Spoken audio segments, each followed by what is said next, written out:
first time, and just kind of your reaction to that. Yeah, it was pretty cool. I got to have them in town and got my boys at the game. So first time, the youngest one had seen me pitch in person, and both of them had seen me pitch in a Rockies uniform. So that was a pretty cool experience. What were their critiques of your action? They're 5-3, so it's pretty simple. I think they said, "Good job, strike them out, Dad." That's what they usually say. So that was pretty much it.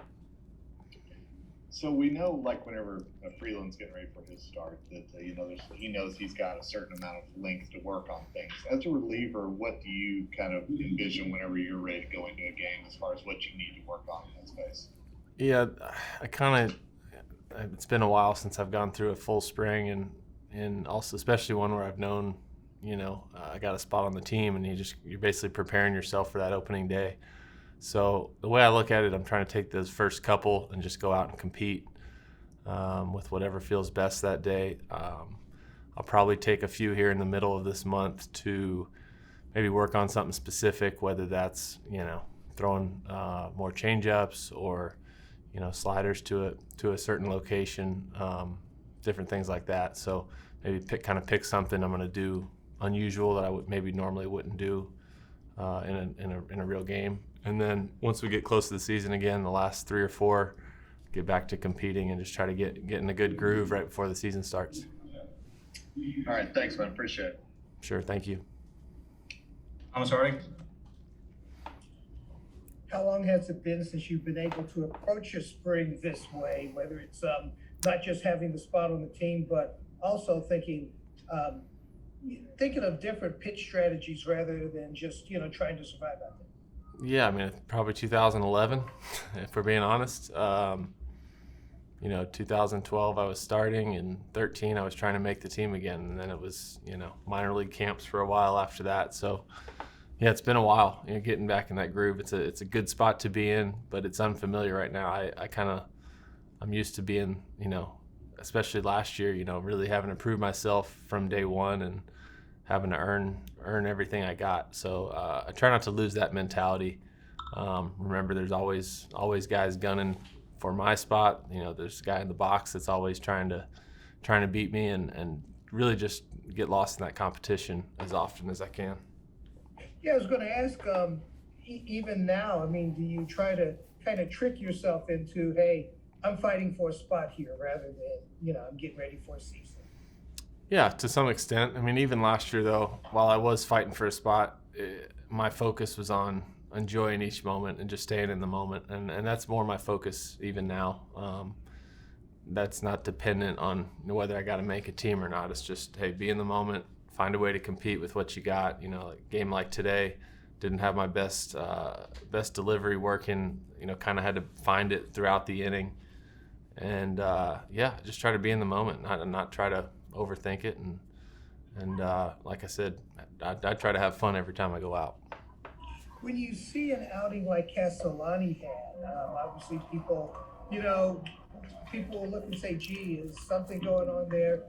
Is it hard not to step in and say something, or do you just kind of let a guy work it through, because this could happen to anyone? Oh, absolutely. I mean, early in camp, like I just said, even my inning, I was searching for my delivery the whole inning. And when you get into mid-season, or you get a few more reps under your belt, all of us, we get those internal cues that we can make corrections a lot faster. They come a lot easier. And right now, I think that's why we have spring training, so we can find those little cues, little reminders that we give ourselves in the middle of an inning. And we can make those adjustments in 1 or 2 pitches. And I think Cassie just kind of got in a little funk there early in the inning, had a lot of close pitches. And, he probably searching for the right words to say to himself, the right cues. And if anything, I'm just going to remind him how good he is when he just goes out and allows himself to be himself.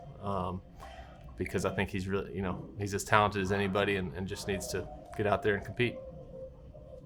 Yeah, I guess that's the thing, is that it can happen to anyone. So you don't necessarily go straight to, gee, what's going on here, right? When you get this spiritually. Yeah, no, I think it's one of those weird outings. Like I said, I think it kind of started out funky, had some really close misses, and then you start kind of getting in a little bit of search mode, and before you know it, you're getting yanked. So I hate to see it. Casty's as hard of a worker as we have on this team, and we'll talk to him later. I think he's going to be just fine. Yeah, hey, what do you think right now? Is the bullpen developing that camaraderie there, or are there too many spots being competed for, to have that yet in the bullpen?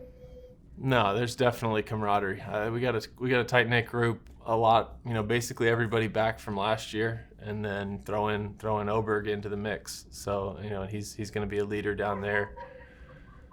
Throw some meaningful innings whenever he gets all the way back. And no, we have a really close group. I mean, there is some competition. There's always going to be competition for who's throwing, those 7th, 8th, 9th innings. Everybody wants those innings, so it's healthy competition. But we're all rooting for each other at the same time.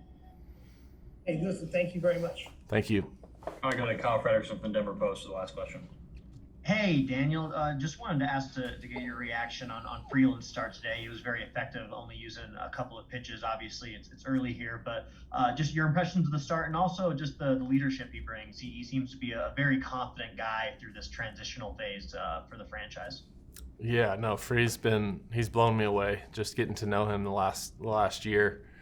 He was a leader last year on the staff. Anytime we'd have any kind of meeting or, any type of group of players get together, he's always vocal, and it's always really good what he has to say. Again, he goes about his work with confidence. He speaks with confidence. He's got an attitude and a chip on his shoulder, which I love having that, part of our staff. I think it rubs off on the other guys in a positive way. So he's on a mission again, just like he was last year. Seems like he's going to keep getting better. All right, I think that's all we have. Thank you, Daniel.